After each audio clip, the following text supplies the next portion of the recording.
Waċar illi l-gvern għadu bla pożizzjoni dwar l-abbozz ta' liġi li tfassal mill-Partit Nazzjonalista Bilani li jiġi introdott l-ambjent bħala dritt fundamentali fil-Kostituzzjoni. Meta tnejn nistaqsejna lil Ministru Giulia Farrugia Portelli għal pożizzjoni tagħha dwar din il-liġi ibaqgħet ma tatna ebda tweġiba u minflok għażlet illi twieġeb b'mod partiġan.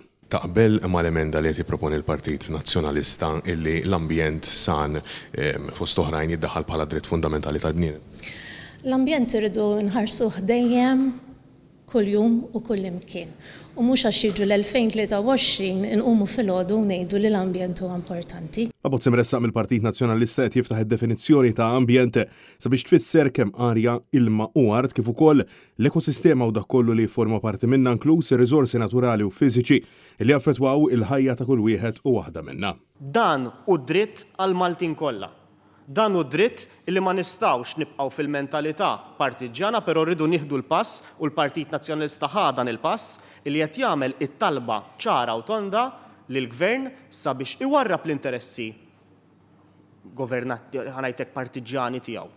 U minflok jiġbed ħabel wieħed flimkien mal-Partit Nazzjonalista, flimkien man-numru ta' NGOs, flimkien mal-pubbliku kollu sabiex inweldu dritt għal Maltin u l-Awċin kollha fl-interess ta' amministrazzjoni pubblika tajba fuq l-ambjent. Intant, meta staqsejna b'mod speċifiku lill-Ministru Giulia Farrugia Portelli kif se tivvota fuq dan l-abbozz, xorta bqajna bla tweġiba. Ġifieri tivvota favorija jew ħadkun kontrija kif biex ikollu ċertezza. Diġà weġibtek, grazzi. B'dan l-abbozz għall-ewwel darba se tingħata l-awtorità l-infurzar bil-liġi fejn f'każijiet ambjentali l-qorti tkun tista' tara jekk kienx hemm ir-riskju jew azzjoni attwata diġà ta' ħsara ambjentali iżda donnu illi l-Gvern mhux jagħti importanza għal din il-liġi.